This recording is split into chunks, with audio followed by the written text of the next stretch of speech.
আলমগীর আলম সহ উপস্থিত নেতৃবৃন্দ, আমাদের আজকের এই মেডিকেল টিমে বহুদলীয় গণতন্ত্র পক্ষ বিএনপির প্রতিষ্ঠাতা চেয়ারম্যান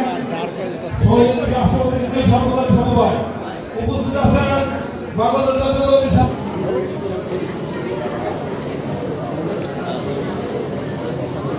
সেই সময়